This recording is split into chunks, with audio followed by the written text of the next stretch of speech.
पूर्ण ब्रह्म परानंदम ईशम आलंबितम।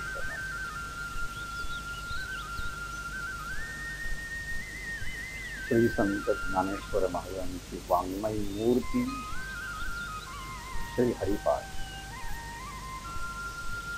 या ग्रंथातील आज आपण 25 क्रमांकाचा अभंग पाहणार आहोत।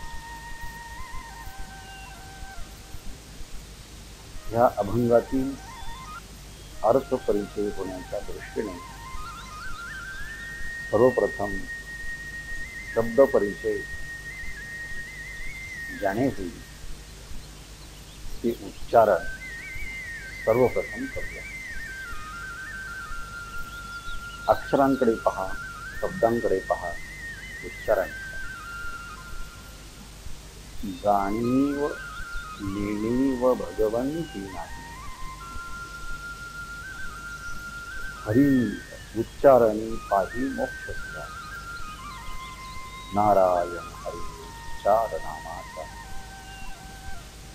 तेथे कडी काळाचा अधिघन, तेथील प्रमाण नेणवे वेदांसी, ते जीव जंतूंशी केवी कळे। ज्ञानदेवा फळ नारायण पाठ, सर्वत्र वैकुंठ केले असे। हरिमुखे म्हणा, हरिमुखे म्हणा, पुण्याची गणना कोण। विद्यार्थी मित्र हो, एकाग्रतेने ह्या अभंगातील कोणत्याही एखाद्या शब्दाकडे लक्ष केंद्रित करून अर्थचिंतन करण्याच्या दृष्टीने आपण प्रयत्न करणार आहोत। तिथे नाही हे क्रियापद पहिल्या चरणामध्ये आहे। काय नाही? जाणीव नेणीव नाही।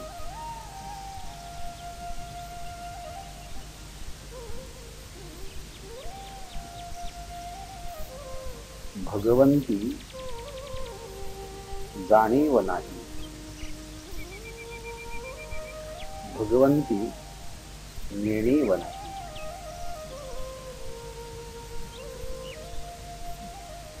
हरि उच्चारणी सदा मोक्ष। आणखी होती आहे पाही। त्याचा काय अर्थ होतो? भगवंती म्हणजे भगवंताच्या ठिकाणी, ईश्वराच्या ठिकाणी, परमात्म्याच्या ठिकाणी, अशा अर्थाने भगवंती शब्द आहे। नेणीव शब्दाचा अर्थ अज्ञान घेऊया। जाणीव शब्दाच्या ठिकाणी आपण जाणणं घेऊया। नेणीव शब्दाच्या ठिकाणी आपण नेणणं घेऊया। नेणणं म्हणजे न समजणं, जाणणं म्हणजे कळणं, आणि भगवंती म्हणजे भगवंताच्या ठिकाणी। मग याचा सगळा अर्थ काय होईल? जाणीव, ज्ञान, समजणं, स्टँडिंग, म्हणजे जेव्हा एखादा भगवत भक्त देवाचं नामाचा उच्चार करतो, तेव्हा तो भक्त जाणीव युक्त आहे का नेणीव युक्त आहे हे भगवंत पाहत नाही। म्हणजे काय? हा नामस्मरण करणारा ज्ञानी आहे का नामस्मरण करणारा अज्ञानी आहे हे पाहत नाही। भगवंत त्या भक्ताच्या ठिकाणचं ज्ञान पाहत नाही, आणि भगवंत भक्ताच्या ठिकाणचं नेणीव म्हणजे अज्ञान पाहत नाही। भगवंताला दोन्ही सारखेच आहे। जाणीव नेणीव भगवंती नाही. म्हणजे जे अत्यंत जाणीवपूर्वक म्हणजे जे ज्ञानवेत्ते आहेत, प्रल्हादजी असतील, नारद महर्षी असतील, शुक सनकादिक असेल, परशुराम असेल, पुंडलिक असेल, व्यास महर्षी असतील, ज्ञानेश्वर महाराज असेल, ज्यांना वेदाचं ज्ञान आहे, शास्त्राचं ज्ञान आहे, ज्यांनी सर्व प्रकारचं ज्ञान संपादन गुरु परंपरेने केलेले आहेत, अर्थात जे सर्वज्ञ आहेत, ज्ञानी आहेत, स्कॉलर आहेत, लर्नेड आहेत, वाईज आहेत, त्यांनी नाम घेतलं म्हणून भगवंत म्हटला नाही हे खूप चांगलं आहे असंही नाही. आणि एखाद्याचं शिक्षण कमी आहे, कधी शाळेत गेला नाही, कॉलेजात गेला नाही, विद्यापीठात गेला नाही, पण अंतःकरणामध्ये त्या परमात्म्याचं नाव आलेलं आहे, प्रेम आहेत, भक्ती आहेत. मग असा मगाशी काल आपण मागे पाहिलं आहे की शबरी ही भिल्लीन होती. 4 पायाचा पशु असणारा हत्तीने देखील भगवंताचं आराधना केली. गजेंद्र मोक्ष असं म्हणतात. तो नेणता होता. अजामिळ हा नेणता होता, पुराणामध्ये आहे. वाल्ह्या कोळी हा नेणता होता. आणि कितीतरी महाराष्ट्रातले माणसं त्या भगवंताची भक्ती करतात. त्यांना काय त्यातलं वेदाचा अभ्यास नाही, शास्त्राचा अभ्यास नाही, पुराणांचा अभ्यास नाही, गुरूंकडे अध्ययन केलेलं नाही, असं अज्ञानी आहेत. पण भगवंत अज्ञानी आहे म्हणून अज्ञानी भक्ताचं अज्ञान पाहत नाही. आणि भगवंत या ज्ञानी पुरुषाने माझं नाव घेतलं म्हणून त्याचं ज्ञान पाहत नाही. तर भगवंत जाणीव नेणीव या दोन्ही गोष्टी पाहत नाही. मग काय पाहतो? भगवंत नेणता अज्ञानी जरी असेल तर किती प्रेमाने तो करतो आहे, किती विश्वासाने करतो आहे. आणि जाणीव म्हणजे ज्ञान आहे. पण ज्ञान जरी असेल तर ज्ञानाच्या पाठीमागे प्रेम आहे का, श्रद्धा आहे का, विश्वास आहे का? आणि म्हणून जाणते भक्ताचं जाणतेपण आणि नेणतेपण, तो इग्नरन्स त्याच्या म्हणजे अज्ञान आहे का ज्ञान आहे हे पाहिलं जात नाही. तर भगवंती जाणीव नाही, भगवंती नेणीव नाही. मग भगवंत जाणणं नेणणं दोन्ही नाही, ज्ञान अज्ञान दोन्ही पाहत नाही. मग पाहतो काय? फक्त प्रेम पाहतो, समर्पण पाहतो, श्रद्धा पाहतो, विश्वास पाहतो, भाव पाहतो. मग भगवंती जाणीव नाही, भगवंती नेणीव नाही. मग भगवंती काय आहे? भगवंती प्रेम आहे, भगवंती भाव आहे, भगवंती समर्पण आहे, भगवंती विश्वास आहेत. विद्यार्थी मित्र हो, आतापर्यंत आपण भगवंत, देव, ईश्वर ह्या शब्दांचा प्रयोग अनेकदा केला. पण आता इथे भगवंत हा शब्दाचा प्रयोग आपण करत आहोत. आपण नारायण शब्दाचा प्रयोग केला, हरी शब्दाचा प्रयोग केला, केशव शब्दाचा प्रयोग आपण हरिपाठामध्ये केला. पण आता इथे भगवंती शब्दाचा प्रयोग करत आहोत. कशाला भगवंत म्हणतात? तर षण्णाम भग इति ऋणा, 6 गोष्टी जिथे असतात त्याला भग असं म्हणतात. काय आहे त्या 6 गोष्टी? तर संस्कृतमध्ये एक श्लोक आहे, ऐश्वर्यस्य समग्रस्य धर्मस्य यशसः श्रिया ज्ञानवैराग्ययोश्चैव षण्णाम भग इति ऋणा. हीच गोष्ट ज्ञानेश्वर महाराजांनी सोप्या भाषेत ज्ञानेश्वरीत सांगितली.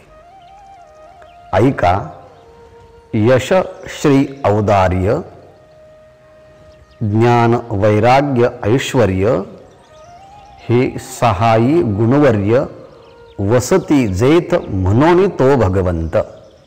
भगवंताला भगवंत का म्हणायचं तर भगवंताच्या ठिकाणी हे 6 प्रकारची ऐश्वर्य राहतात, 6 प्रकारची गुण राहतात.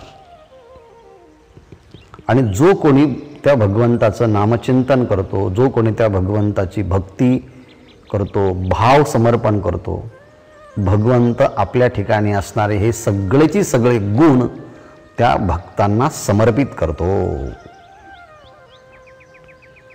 असा भगवंत शब्दाचा अर्थ आहे. आणखी एका ठिकाणी भगवंत शब्दाचा अर्थ असा केला आहे की सगळे तुम्ही आम्ही जे सगळे मनुष्य प्राणी आहोत, मनुष्य मात्र आहोत,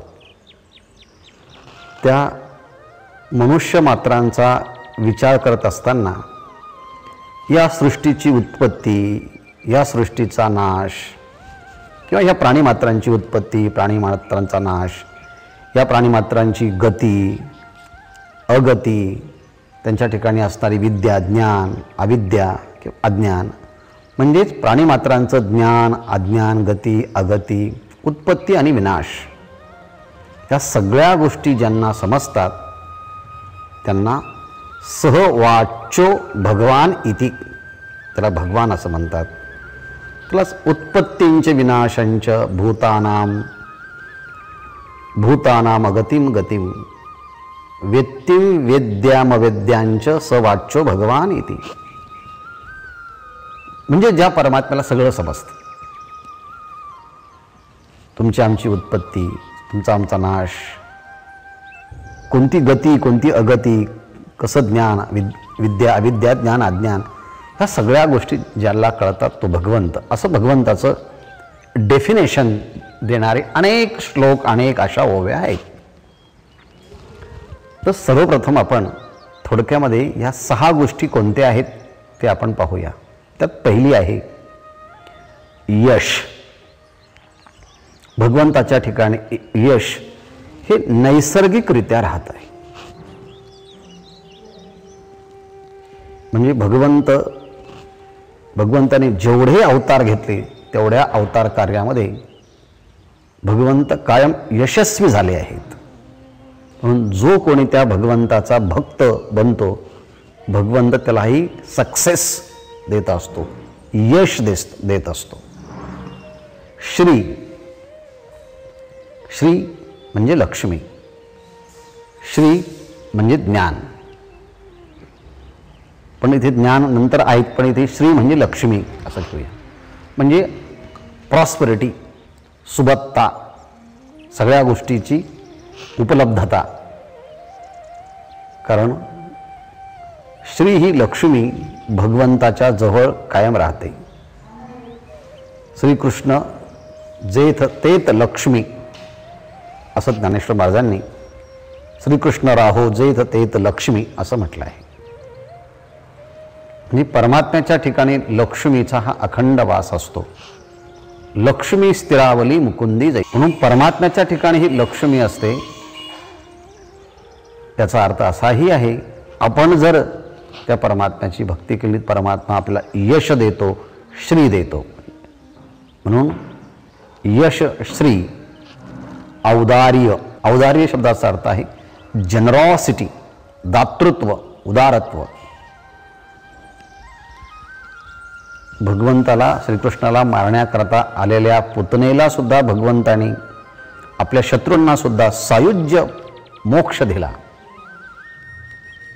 म्हणून जो कोणी भगवत भक्त होतो, भगवंत आपल्या ठिकाणचं ऐश्वर्य देतो. म्हणजे उदारता आहे त्याच्या ठिकाणी, औदार्य आहे. इतकं देतो तो कधी कधी स्वतःलाच देऊन टाकतो. म्हणून भक्तांच्या घरी तो परमात्मा स्वतः येऊन राहतो, स्वतःलाच देऊन टाकलं. श्री एकनाथ महाराजांच्या घरी 36 वर्ष परमात्म्याने श्रीखंडाच्या रूपानं काम केलं. याला म्हणायचं की औदार्य इतकं आहे की भगवंत स्वतःलाही कधी कधी देऊन टाकतो. ज्ञान म्हणजे आपल्याला स्वरूपाचं ज्ञान, मी कोण आहे एवढंच नाही तर सगळ्या प्राणीमात्रांच्या भूत भविष्य वर्तमान काळ सगळ्यांचं ज्ञान आहे. वेदाला देखील ज्ञान देणारा हा परमात्मा आहे. येण्याची पडवणी वेद केला शहाणाव. म्हणून असं शहाणपण भगवंताच्या ठिकाणी नैसर्गिकरित्या राहतं. विद्यार्थी मित्र हो, जर आपण त्याचे भक्त बनलो, त्याचं नामस्मरण ध्यान चिंतन केलं तर तो हे शहाणपण तुम्हाला देणार आहेत. हरिपाठाच्या चिंतनानं हे शहाणपण प्राप्त होणार आहे. You will become wise. तुम्ही स्कॉलर बनणार आहे, लर्नेड बनणार आहात. परमात्म्याच्या ठिकाणी तो गुण आहे, तो आपल्या भक्तांना देतो, ज्ञान. दुसरं आहे वैराग्य. वैराग्य राग म्हणजे अटॅचमेंट, आणि विराग म्हणजे त्याला कोणत्याच गोष्टीच्या विषयी आसक्ती नाही, अटॅचमेंट नाही. मनातून कसलाच प्रलोभन मोह नाही कोणत्याच वस्तूचा. कोणतीही वस्तू त्याला मनातून अपेक्षित नाही आहे. म्हणून प्रभू रामचंद्रांचं जीवन पहा मित्र हो, किंवा श्रीकृष्णांचं जीवन पहा, कोणत्याच गोष्टीचा मोह नाही. प्रभू रामचंद्राने रावणाला मारल्यानंतर सगळी लंका रावणाच्याच भावाला देऊन टाकली, बिभीषणाला, कारण त्याविषयी मोहच नाही. मथुरेमध्ये कंसाला मारल्यानंतर ती पूर्ण नगरी जी आहेत मथुरा, ती पुन्हा कंसाच्याच वडिलांना म्हणजे उग्रसेनेला देऊन टाकली. म्हणजे अटॅचमेंट नाही, आसक्तीच नाही. जसं कमळ पाण्यामध्ये राहतं आणि पाण्याला चिटकत नाही, तसं परमात्मा ह्या सृष्टीमध्ये लीला करताना सगळ्यांच्यामध्ये राहतो, पण त्याला कसलीच आसक्ती नाही. हा एक मोठा गुण आहे विद्यार्थी मित्र हो. आपण 2 मिनटं एखाद्या ठिकाणी बसलो तर लगेच अटॅचमेंट तयार होते. वस्तूची होती, पदार्थांची होती, परिस्थितीची होती, जागेची होती. पण हा वैराग्य नावाचा गुण तोही तुम्हाला प्राप्त होईल. अंतःकरणामध्ये कामना राहत नाही, इच्छा राहत नाही. रासक्रीडा परमात्म्याने केली, परंतु तो कामविजयी दाखवण्यासाठी रासक्रीडा केली. याप्रमाणे ऐश्वर्य हा परमात्म्याच्या ठिकाणचा गुण आहे. ईश्वर भाव, नियामकत्व, म्हणजे एवढा नियामक तो परमात्मा आहे की त्याच्या भीतीनेच वारा वाहतो. पर्वत आपली जागा सोडत नाही, समुद्र आपली रेखा ओलांडत नाही. हे सगळ्या गोष्टी जे होतात त्या परमात्म्याच्या नियमकत्वामुळे होतात. उपनिषदामध्ये असं म्हटलं आहे, भीष्यस्मात वात पवते. हा वारा देखील त्याच्या भीतीने वाहतो. भीषा देती सूर्य, हा सूर्याचा सूर्योदय सूर्यास्त हा त्याच्या परमात्म्याच्याच त्या नियामकत्वामुळे होतो. भीषा दग्निश्च चंद्रश्च मृत्युर्धावती पंचम इति. हा मृत्यू देवता देखील अग्नी चंद्र हे त्या परमात्म्याच्याच नियामकत्वामुळे होत असतात. म्हणजे आपण सुद्धा ही नियामक शक्ती आपल्या सत्तेमुळे, जसं की पंतप्रधानाची सत्ता आहे की त्यामुळे सगळं जग चालतं आहे, असं ईश्वराची सत्ता आपल्याला प्राप्त होऊ शकते. ऐश्वर्य याप्रमाणे यश, स्त्री, औदार्य, ज्ञान, वैराग्य, ऐश्वर्य हे 6 गुण भगवंताच्या ठिकाणी राहतात आणि ते गुण भगवंत आपल्या भक्तांना देतो. आणि मग कोणत्या भक्तांना? जो नामस्मरण नामचिंतन त्याचं करतो. हे करताना तो ज्ञानी आहे का अज्ञानी आहे पाहत नाही, फक्त प्रेम पाहतो. म्हणून जाणीव नेणीव भगवंती नाही. दुसरं आहे उच्चारणी. इथे उच्चारणी घेताना कधी कधी हरि उच्चारणी शब्द आपण घेऊया. त्या परमात्म्याच्या हरीच्या नामाचं उच्चारण केलं तर कधी करायचं? सदा उच्चारणी, सदा त्या परमात्म्याच्या नामाचं उच्चारण जर केलं तर सदा मोक्ष. मोक्ष म्हणजे मुक्तता, बंधनातून मुक्तता म्हणजेच मोक्ष आणि त्या परमात्म्याची प्राप्ती. दुःखाचा नाश आणि सुखाची प्राप्ती म्हणजे मोक्ष. परमात्म्याचं नाव घेतलं की दुःख येतच नाही आणि परमात्म्याचं नाव घेतलं की सदा सुखाचीच अनुभूती येते. आणि म्हणून दुःखाचं विस्मरण कायम राहावं आणि नेहमी सुखाची अनुभूती यावी याकरता माऊली म्हणतात असं करून तर पहा, उच्चारणही पाही, उच्चारण करून तर पहा. कधी? सदा उच्चारणी सदा मोक्ष, सदा नाम घोष करू हरिकथा. सतत तुम्ही त्याच्या चिंतनात राहिला की दुःखाची विस्मृती होते आणि सुख तर त्याचं स्वरूपच आहे. आणि म्हणून सदा मोक्ष.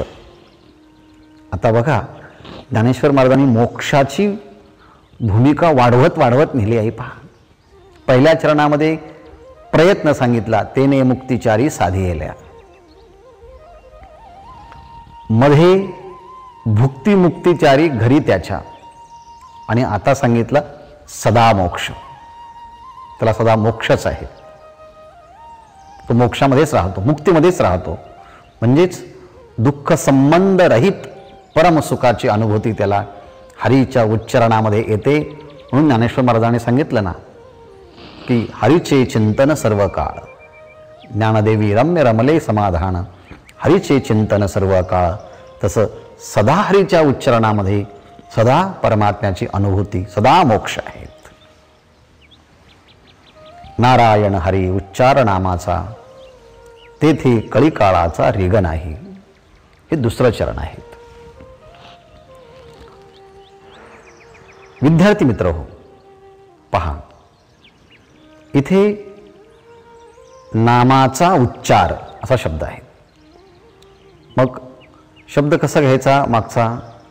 नारायण नामाचा उच्चार किंवा हरी नामाचा उच्चार.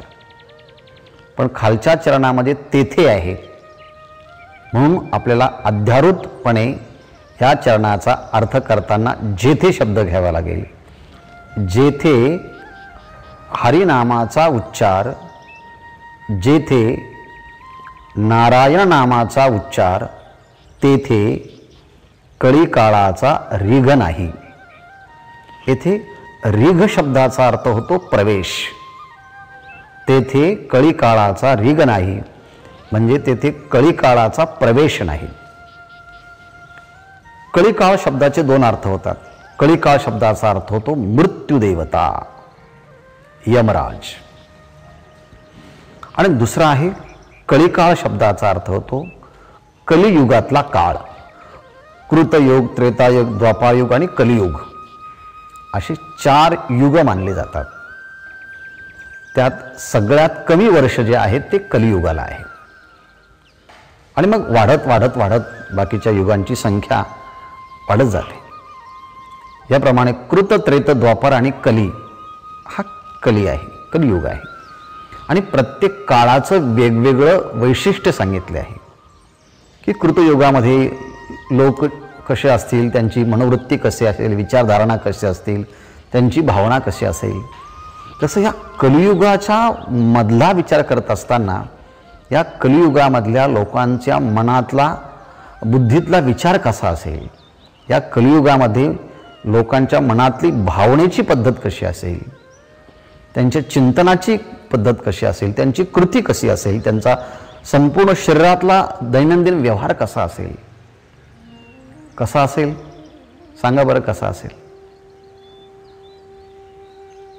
तुम्हीच अनुभवा ना, तुम्हाला दिसत असेल आजूबाजूला. स्वार्थी लोकांची प्रवृत्ती जास्त आहे, लोभी लोकांची प्रवृत्ती जास्त आहे. ईर्ष्या, मत्सर, हेवा,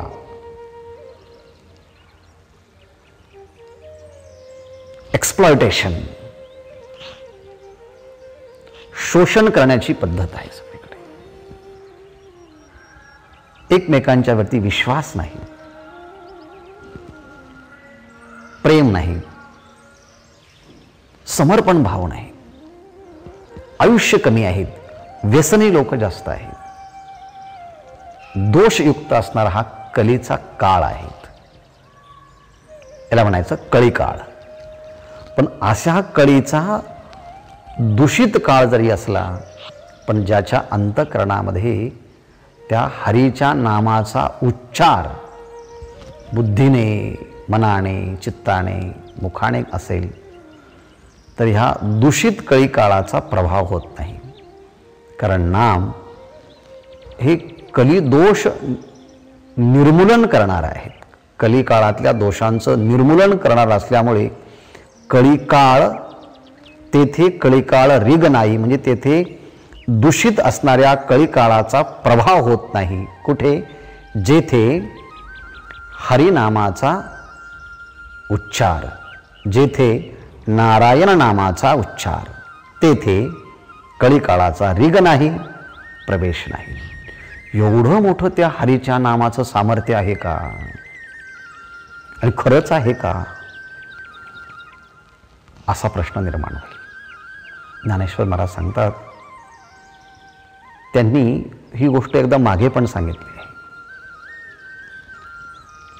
ज्ञानदेव म्हणे, हरी माझा समर्थ, न करवे अर्थ उपनिषदा.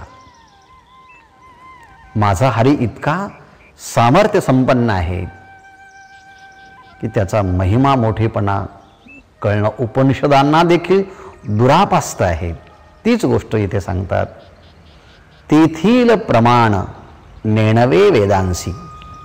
त्या परमात्म्याच्या सामर्थ्याचं, वैभवाचं किती मोठा आहे त्याचं प्रमाण, मोजमाप वेदाला देखील कळत नाही. म्हणून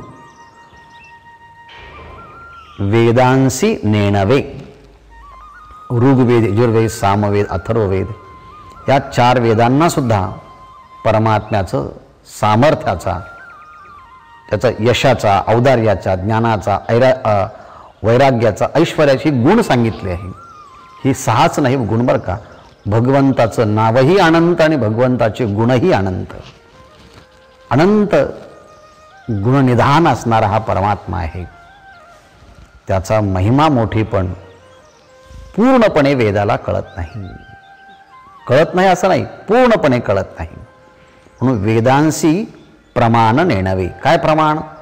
परमात्म्याच्या सामर्थ्याचं प्रमाण किती आहे, दयेचं प्रमाण किती आहे, करुणेचं प्रमाण किती आहे, उदारतेचं प्रमाण किती आहे, शौर्याचं प्रमाण किती आहे, हे वेदाला तिथलं प्रमाण कळत नाही. जिथे सगळ्यात मोठा वेदाला कळत नाही, तर ज्ञानेश्वर महाराज म्हणतात ते जीवजंतूशी केवी कळे. मग सामान्य तुमच्या आमच्या या जीवांना, इथे जंतू म्हटलं आहे जीवांना, म्हणजे इथे जीवांची कमी बुद्धी, कमी ज्ञान, लायकी कमी, आयुष्य कमी, बुद्धी कमी, विचार कमी, सगळ्या अर्थाने उणीवा ज्या जीवांच्या आहेत, बहिर्मुख आहे, विषयांध आहे, कळीच्या काळाचा प्रभाव ज्यांच्यावरती झालेला आहे, त्यांना जीवजंतू म्हटलं आहे. अशा जीवजंतूंशी त्या ईश्वराचं सामर्थ्याचं प्रमाण कसं काय कळेल? कळणार नाही. पण कोणालाच कळणार नाही असं नाही, भक्तांना कळालं ना. आणि म्हणून ज्ञानेश्वर महाराज स्वतःचा अनुभव सांगतात, ज्ञानदेवा फळ नारायण पाठ, सर्वत्र वैकुंठ केले असे. ज्ञानदेवा नारायण पाठ फळ, भगवंताचं नाम मुखाला येणं हेच सर्व शास्त्रांचं, सर्व पुण्याचं फळ आहे. हा रिझल्ट आहेत. आपण चांगल्या कर्म केलं आहेत, त्याचा परिणाम काय होत असेल तर आपल्या मुखामध्ये त्या भगवंताचं नाम येणं. आणि म्हणून दोष निवृत्तीसाठी नामचिंतन करत असेल तर ते साधन, आणि दोष निवृत्तीनंतर त्या परमात्म्याचं नाम आपल्या मुखामध्ये येत असेल तर ते फळ आहेत. आणि याचा परिणाम असा झाला आहे की तो परमात्मा माझ्या आतमध्ये आहे, तो परमात्माच बाहेर आहे, सगळीकडे त्याचीच अनुभूती जर यायला लागली तर सर्वत्र वैकुंठ केले असे. आता वैकुंठाला जाण्यासाठी इकडे तिकडे जाण्याची गरज नाही, आता त्याच्यासाठी वैकुंठ सगळीकडेच आहेत. म्हणून विद्यार्थी मित्र हो, अशा प्रकारची साधना केली तर वैकुंठ आपल्याला आहे त्या क्षणी अनुभवता येण्याची कला शिकवणारा ग्रंथ हा हरिपाठ आहे. चला तर आपण उच्चारण करूया. हरिमुखे म्हणा, हरिमुखे म्हणा, पुण्याची गणना कोण करी.